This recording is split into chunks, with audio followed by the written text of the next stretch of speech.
Hello, everybody. Super excited to be here. I know that you probably noticed I'm in a different location today. I'm at my in law's house in Maine. I live in Maine, as some of you know, but I'm in a different part of Maine today because why not? As you can see, I have a special guest here with us today, Abbiola Ballah. And I'm so excited to have Abbiola here. We had a fantastic conversation before doing this. And so I'll have you say hello really quick, and then I'll go in and I'll give you all your flowers and introduce you. Thank you. Hello, everyone. I'm really happy to be here. Thanks for having me. Yes, awesome. Thank you so much for being here. So if you are tuning in live, would love to have you put live in the chat. This is Leading in the Moment with Geronda, and we can put and Abiola today. So if you are live today in the chat, please put live in the chat and just bear with me and my humor today. So I want to give an introduction. So Abiola founded Fern Education Studios to help managers and leaders with the tools to create an organizational culture where employees feel supported and can thrive. Originally from Trinidad and Tobago, she lived internationally in Japan, the US, and Belize for 22 plus years, working as the educator and program designer, giving her a unique lens through which she views equity and inclusion. Currently, Abiola provides coaching and consulting services to community centered organizations and nonprofits and is in the NSA database of DEI, or say NASA database of DEI practitioners. Abiola is an avid reader, travel nerd, theater buff, and Japanese karaoke queen. Yes. So, welcome to the stage. So pumped to have you here. I'm also Thank like, you. what am I doing? Because you're traveling all over the place, and like I need to start traveling more. So Yes, I please, know. everyone. Yes, If exactly, you can do exactly. it, let's do it. Right. I'm just gonna show up and just join you on your next travel. That's I what's gonna know. have to happen. So as you know, I do a question of the day. I would love to include you, Abiola, on this question of the Yeah, day as sure. well. Just to kind of break the ice before we just jump into the topic, Yeah, so I can get to know sounds good. folks. Yeah. All right. Question of the day is: what would it be if you can eat one food and only one food for a full year? Oh my goodness. I'll leave this up. That is a question and a half. Right. Just one thing? Just one thing. Oh, That one thing for a whole year. That's all you can eat. for a whole year? Yeah. Oh, It's like so I have hard, I so know. many options. I know. So many options coming to my head. Like one side, I want to be like mangoes, but specifically mangoes from Trinidad. On the other hand, I want to be like lasagna. My lasagna is the bomb. I make a bomb lasagna. But Ooh. then I want to say pilau, which is a traditional Trinidadian dish that I absolutely love. Oh man. Okay, we'll give you three. We'll give you three. I like to buck tradition. I Oh, think it's so hard. Yeah, and I think I was thinking about this question. I was writing it yeah. down. Because one, I either have there's these social experience cards where you can ask these different questions. It's like deck Mm-hmm. of cards that help you think of questions to ask in moments like these. And or I'll like go to Google and think, what are some just random questions that'd be good to Yeah. ask? I was looking at this question, and I was like, what food? It's impossible. So I think for me, I'm gonna pick three too. So I would say shrimp. I can eat all day, every day. Oh, yeah. Um, I would also say I love bananas. I can't like not have a Mm, banana. But I have a banana. yeah. And if it was like a meal, Yeah. my favorite meal is shrimp scampi. But like, can't say shrimp again. So I'm gonna say, like, if you like clam and white sauce and pasta, those are the three Look I'd. at nice, nice. Right, right. Be able to join you, unfortunately, because fun fact, I'm allergic to shellfish. So I won't be able to even join you, but it sounds good. And I That's know why, of they course, like I it. pick. Of course, I pick those when you can't even Can't join me. share. Right? That's okay. Can't share. Can't I'll share. join you in the bananas. I love some There we bananas. go. There we go. I'll just join you in all your food that you said.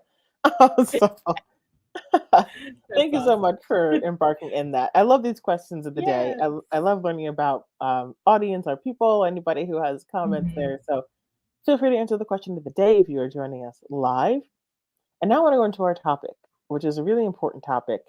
And it's called Mastering Uncomfortable DEI Conversations in the Workplace, which these conversations, which I usually say are uncomfortable, especially when they are brand new to you, or they're uncomfortable. They can be uncomfortable if you've done it multiple times, and depending on the context, it can be really hard to navigate. But there's ways that or tips and tricks that you can learn about where it's not something that feels so scary or you have so much fear behind it that you don't want to have these conversations or ask these questions. And so I love that this is the topic that we'll be talking about today and just how we can look at this in a different light, but also how we can just do this in a way that makes it a little bit less fearful. And we can and the benefits of having these conversations, why these conversations are just so incredibly important to have, and many ways to be able to do that. So to start off, I really would love to ask you some questions here. Yeah. I'd love for you to one share a time when you had to navigate an uncomfortable DEI conversation at work, and how did you approach that conversation? Because that could also be tricky. Yeah. Yeah. I was thinking about this, and it's been a while since I've been an employee because I went further education studios. So I was going back in my brain, and like I remember, especially. So I used to work in Japan. So especially in Japan, I had to have a lot of uncomfortable conversations because different culture, working with a lot of people from different, not just Japan, but people from the US, people from Australia, people from the UK, people from like just all over, right? Yeah. Um, and so you come into contact with so many different cultures, perspectives, all of that. So and I was also younger. So I'm giving the context so you all understand when I talk about this, right? Right. Kind of younger, new to the game, Um and yeah, so I remember like having to have conversations about salary, right? Mm, yes. Which people would be like, but how is that a DEI conversation? Well, I was being offered a lower salary than someone who had basically the same credentials, same experience I have. The only difference was the way that we looked, Right. right? Yeah. Um, yeah. If you see tiny hands, just everyone touching me, my niece, my 5-year-old niece, I'm babysitting. So she okay, okay. All right. This is She might pop authentic conversation right here. This is how it goes. in. Totally cool. Totally cool. I'm sure many people can relate. Yes. Can't see me on the camera and not want to come to poke their Right. head in. Yeah. Um, no matter what's happening. But yeah, so had to have conversations about that. Um, Also, when I was working at another organization, had to have a conversation with the CEO um, that said to me, and this was said to me, that it was better to have a white person be the face of the organization, even though the heads of the organizations were Black women. Um, Mm, and I was doing the majority of the work because they felt like it would give them more credibility. So that was a doozy of a conversation to have. wow. And, when it comes to like approaching it, as I said, disclaimer, I was younger, newer, not as, wise as I am now, and, diving into this work. And also, it's very hard to doctor yourself. That's why doctors also Yeah. need doctors. Right. Um, Right. so, yeah. So, most of them were not perfect conversations whatsoever. I mean, I definitely had moments afterwards where I was like, oh man, I should have said this, or I should have said this, or I should have done this. Yeah. And I did get like, I didn't, for some of these, I didn't take the time to process.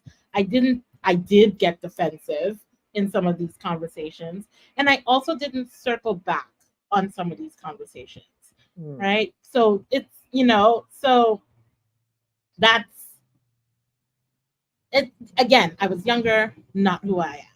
But I actually recently had a conversation. This is out of the work kind of scenario with a friend recently. And, you know, knowing what I know now, I feel like it went a little bit better in that, but it was still super hard, super hard. I Yeah. always disclaimer, it's never easy, right? But I think what I did is like, I really tried not to get defensive. Basically, I tried to walk my own talk because I'm like, hey, you can't be asking clients to do this if you're not doing Right. Yeah. it. If you're not doing it yourself. Yes. Like, tell me about a time Defeats when you the did purpose. that. Never. Defeats the purpose, Abbiola. So really Exactly. trying not to get defensive, approaching it with the intention that I'm not trying to like change that person's mind or anything like that, but really trying to get them to listen to my side and also on the flip side, listen to their side. So me really actively listening to their side as well. Um, and also just taking a step back when things that were said would trigger me, right, and cause that trauma response, and being like, okay, well, why did that cause that trauma response in me? Yeah. And so it's like I said, like it i I tried as best as I can to kind of approach it in that way, but we also need to remember, conversations take at least two to tango. So, Yes. Exactly. both Exactly. people have to be ready and on the same page to have these types of I mean, you can't have conversations with yourself. Right. But when Right. it starts to answer back, that's Right. when, you know, You might want to my reevaluate some things. a little bit. Yeah. Yeah. But you made a really good point in what you were saying. And what I love what you were saying is about it can be really difficult to regulate your emotion or manage your emotions during these types of conversations because they a lot of these, like the example that you gave, which is a very unfortunate example of the CEO saying, I think that we should have representation of people that are white because it's a better representation of the company. That is triggering against your own identity, something that you cannot change about yourself. And so you do get emotional and you do get defensive. And I think that it can be really hard to not respond in that way, especially when it's someone, like you said, like a friend may say something, and it's like it surprises you sometimes. Like, my friend said that, like that. I don't know how that. Like, you're my friend. Whereas, so really, any environment, it can be really tricky. And Mhm. so it sounds like what you did was you had to kind of take a step back and realize I need to have this would be helpful to have a productive conversation for me to make this effective change. Um, but I think in some moments, like I feel like, and I don't know if you agree, but like sometimes I don't want to react in a way that I'm raising my voice or I'm coming off with like an attitude and being seen as that, mad black woman or that crazy black woman. And so you code switch sometimes and how you respond. 100%. So there's a lot of emotion behind it. And um Mhm. I'm glad that you said too, like it's easier said than done to try to regulate all that when you're in this situation, but to do your best to um, is beneficial and listen to the other person's side. I think one thing that I've learned also, something that you started kind of alluding to, is that people sometimes are just unaware. So when it's unawareness and you're willing to like have that conversation, what really is hard is that when it continues to happen, then you know that there's something really needs to change. It's not that the awareness is not there anymore. It's that ignorance and you not caring is there now. Yeah. So I really love Yeah. everything that you had mentioned. Um, and it really comes to the next question that I have for you. Before we get to that question, I want to give a shout out to my mother-in-law, who's one of my biggest cheerleaders and supporters, who said live and hydrangea in the chat. So thank you, Yeah. Janine, for always supporting me. Um, Hi, and Janine. yes, yeah, she's amazing. And so my next question for you is: there are times where it sounds like we'll go back to the situation where you were told representation would be better with white employees. Mhm. When there's a power difference, um, and power difference meaning somebody who has more authority to make decisions, who has an influence over your job, whether you keep it or not, you sometimes don't want to have these conversations in fear that you don't know what's going to happen. You want to Yeah. avoid the conversation because you might think this person's higher than me. What am I going to do? How are they going to navigate this? So, what do you think, or why do you think that uncomfortable conversations are avoided sometimes in the workplace? And what are the consequences that come with not having those types of conversations? Yeah. Oh gosh, so many things. I think, the simplest response is that because they're hard. Yeah. Like Yeah. they're just not easy to have, right? Right. And a lot of the times, like you said, especially when power dynamics are at play, there's the feeling of I don't want to make a mistake. I don't want to say anything wrong. I don't want backlash to come on me for speaking out, for saying the things I want to say. And because you have that fear of others getting defensive. So with that happening, then what do you kind of stay away from trying to have those conversations. And also I think um the fact that it can do more harm than good. You that that kind of thinking, right? Will this do more harm than good? Like opening up that can of worms, to say, right? um and then there are the people who just feel like I don't even know how to approach this situation. Like I literally don't know where to start. Right. Like, what do I even say? And then there's the camp of I just prefer to keep the peace. So I'm gonna just leave it alone. It's like choosing your battles. Sometimes you're like, do I really want to choose this battle today? Or do I just prefer to keep the peace and also protect my peace Yeah. on top of that? Right? Because sometimes, depending on what it is, you're like, I'm just tired. I just can't have Right. these conversations. And that's all of those reasons are why people avoid these things. But in the end, what ends up happening, uh, things start festering, right? Things get bottled up. Things sometimes get worse. I think one of the biggest consequences is that you start to mask even more. Mm. Meaning, right? You're not being able to show up as your full, authentic self. You're hiding certain identities, values, beliefs that you have because you're like, I know this is going to be triggering to that person based on that other interaction. So I'm just not going to be that person here. And that causes it's very stressful to be Oh masked, yeah. right? It's very stressful. And then it causes you like your productivity to decline. It causes, you're like, what? I think I need another mental health day. Or how much PTO do I have Right. saved? Right. When's my vacation? On Indeed, like looking for new jobs. Like that's what happens, right? Because Yeah. you're like, you know, and I'm sure many people can relate to this. Like, when you get up to go to work in the morning and you feel like that your stomach just has that feeling, like it's indescribable. You can, but it's just with you getting dressed, Oh whatever way you get to work, like walking in the door and you're like, you sit down and you're like, ugh, okay, here we go. And you're like, let's put it on and you get it going. Like that's what yeah. that causes. Yeah.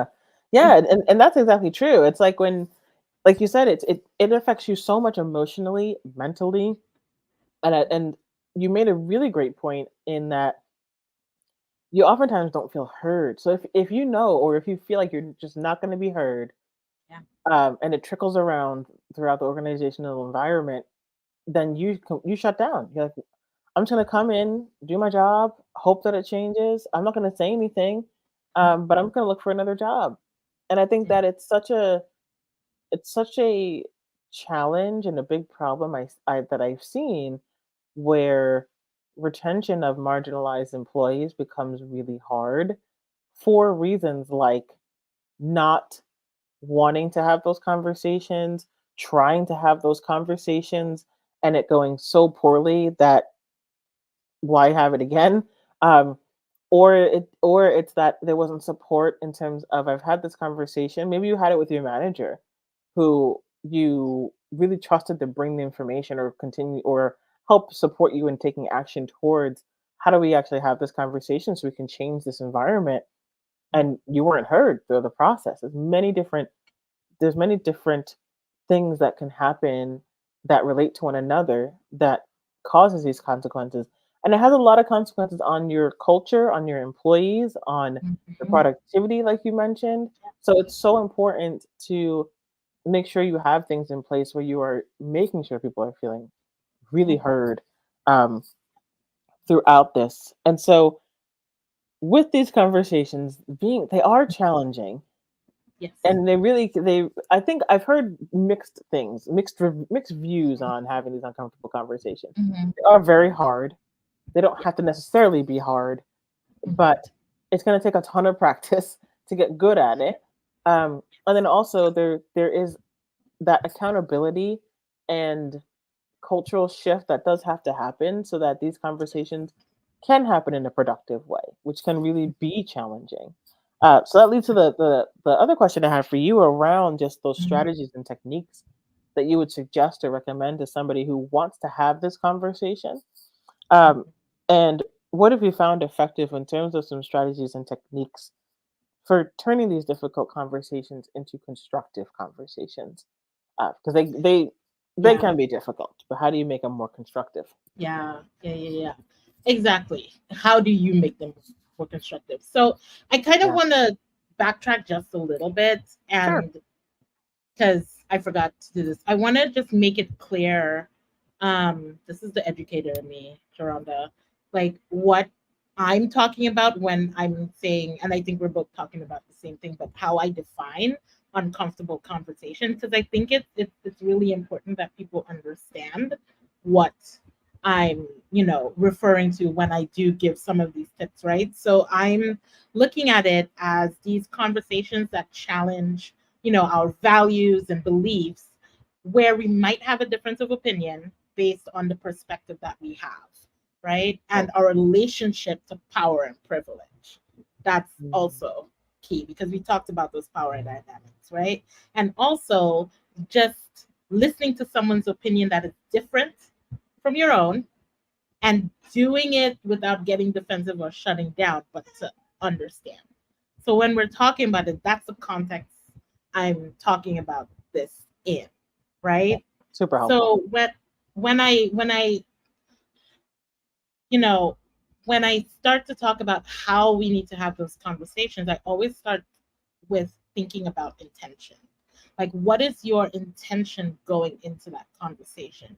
If your intention is to change someone's mind, then we need to rethink that a little bit because which is why I wanted to give that definition about values and beliefs because think about it. Values and beliefs are built over time. It's going Yes. to take time to break those down. One conversation is not really going to make a person just completely change everything that they believe. I mean, if you can do that, you're my inspiration. Um, Yeah, yeah. Please help I, us and tell us. please tell us how Yeah, you do that in one conversation, seriously. right? Like beliefs are some of the hardest things to change. So your intention, if your intention is to change, I ask you to rethink right? I ask you to maybe think about your intention being to be heard and to also hear the other person. So to listen, right? Right. Like actively listen to the other person and for them to actively listen to your point of view as well. That Mm, changes the dynamic completely. It changes how you approach something. It changes because I don't know if anyone else does this, but I do this, right? I have the conversations in my head before I even have the conversation. Like I do both roles, you know. Yep. Not everybody does it, but I do. But it changes that, you know, it changes my approach. If I'm thinking about it, this is my intention, right? So Right. one of the first things I think when you want someone to listen to you, like truly listen to you, and this may be hard for people to hear, you have to acknowledge that their opinion is maybe different. It may not, you may not agree with it, but their perspective is valid. Yes. Because think about it, you would want them to do the same thing for you. And their perspective is based on their experience of that situation. It comes from their experiences in the past that have led them to believe and to have these values, right? It's Right. not the easiest thing to hear, especially when we disagree, right? Or Mm-hmm. even to think, because you know we're always like, I'm right, Right. What I said but is what makes the most sense, and it's what I said is right. exactly, Yes. and that's where automatically people get defensive, Right. right? But if you come in thinking, and again, takes two, right? So if both come in thinking, okay, the other person, that's their perspective. I may not agree, but it's coming from their experiences. It is valid. And I'm going to listen. It is valid for them. I'm going to acknowledge that it's their opinion, right? And then you actually have to listen. You know, Simple, that'd be important. simple, but so difficult to do, Yes. right? Yeah. You actually have to listen. And I always say you're listening to learn, unlearn, relearn, and understand, not just to give a response. 100%. Because a lot of the times we just want to, you know, give our side of the story. Oh yeah, and But your mind is thinking of like, what is the next thing I yeah, want to say? Yeah. what is the next thing? So when your mind is thinking that, you're not actually truly listening. And that is also a muscle that we have to, you know, practice and build over time, Right. right? I'll Yeah. say it from experience, not easy. No. Uh, I'm very real and very transparent about that. Right? And then so we have the acknowledgement, the listening, and then also need to give your time some time to reflect, Yes. right? Um, how does this situation sit with you? How does what they say, how does it like affect you when they say something? What are your own biases, your perspective? What are the experience you're coming in with? Right? A lot of the times we want to jump into conversations like when things happen right then, because we live in this that type of society, right? We want things Oh right yeah, here, right now, right? for But sure. what we need to remember is like take it back to when, you know, I heard somebody call it the 1900s the other day, and I was like, y'all need to stop. Right? Talking about like 1994. I'm like, Get it y'all need to together. get it together. But Don't back before it's, you know, social media and stuff like that, when we used to have to like wait to like make a phone call to someone, Yes. you know, or something like that. But it's basically giving you the time to process things, Right. right? And that time, it doesn't, in the moment, it's okay if the conversation doesn't happen right then, right now. You Yeah. can come back to it. We sometimes feel like we can't because people will be like, well, why are you bringing that up now? Well, because I finally had time to sit and process through it. And I Yeah. finally processed. So I would like, can we have a discussion about this? It's okay. And it's also okay to come back multiple times. It's also okay to step away if when you feel yourself starting to get defensive and you're like, you know what, I really need to process why I'm getting so defensive right now. Can we put a pin in this and can we pick this up another time? Mm. because I really want to listen to you. And if I'm getting defensive, I know I'm not going to listen to you. Again, Right. that's a Right. muscle that we have to, because in the moment, we can get heated, right? Yeah. And, Yeah. last thing I would say, I'm like, actually have the conversation. So take action. You know, just don't have the conversation and just to say you had it. Like take action Right. afterwards. Take Yeah. action afterwards. Like, follow up, like, as I said, take the time to reflect. Take the time to see what are the next steps from that conversation. Because here's the thing, I always say with these conversations, we're not trying to change the world in one fell swoop, right? I Right. call it the like grand gesture syndrome.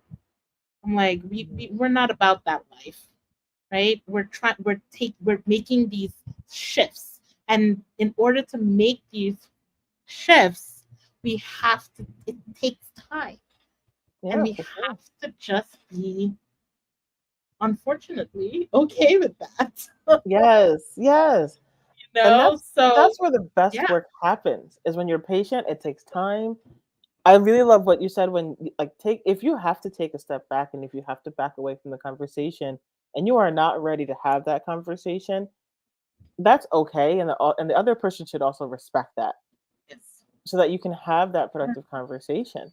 And I think something else that I would add to that as well is like you talked about reflection and reflect how Mhm. you would feel and like how this conversation impacted you. What did you Mhm. learn from the conversation? What actions you're going to take from the conversation? But I also feel to make sure the other person is heard, reflect back what you are hearing Yes. from that Yes. person. So if Yes. I'm going to come to you and let's say we had this situation that happened and I'm going to say, Abiola, I feel like what you said this comment about my hair, random thing. Mhm. Um it really made me feel like you don't value me as a person. This is a big part of my Mhm. heritage. Yeah. You know, can you please not make those types of comments about my hair? Mhm. And then reflecting back on what I said will Yeah. make me feel heard. And Yeah. that is one of the biggest pieces I think of having the conversation too is reflecting on how it makes you feel, the action you want to take from it, but reflecting back what you're hearing because I think conversations can get skewed so much. Oh, And 100%. when we were talking about like when your response is in your mind and you're trying to think of the next thing to say, Mhm. you may think you heard the right thing that that person mentioned. You may not have heard anything that that person said. So how are Oh, you going to actually how can you take action on the thing if you have no idea yes. what they said? Um Yes. so yeah, these are super important and really helpful things you mentioned of having the reflection, taking action, really Mhm. listening. Not just having the conversation just to have the conversation. What will happen afterwards? And so I feel like you and I can talk about this for hours upon hours, and but I don't think You anybody would got watch it. the replay. So I'm glad we Man, did. Maybe some people might watch the replay. We'll see. fun. Let's keep going. Um, but no, I want to thank you so much because this was such good Yeah. conversation and the strategies that you shared, but also the examples, like the true real life examples that Mhm. you shared. And Mhm. one takeaway that I really want to bring home for people that are listening into the audience is what you said, and it was so beautifully said, is that people's lived experiences take them as truth. Yes. Like you have to really just understand the perspective that that person's Yeah. coming from. So if somebody's Mhm. saying to you that this is how this situation made them feel, Yeah. their feelings are valid. You can't say, "Oh, well, why how could it have made you feel like that?" That's not true. What are you talking about? No, they are valid, and that's a big part of this too. Yeah. Um, so this was fantastic. Definitely want to have you on for more conversations. This is awesome. Yes. And Love having these conversations. yes, thank you so much, everyone, for tuning in for Mastering Uncomfortable DEI Conversations in the workplace. Abiola also gave really helpful strategies and tips for outside of the workplace, not just in the workplace, but it's super helpful to share that with all of you. This was Abbiola Ballah, founder and CEO of Fern Education Studios LLC. I think you're in Trinidad right now. Is that correct? Currently, yes. Yes, currently in Trinidad, just like lives all over the world, living her best life, no big deal.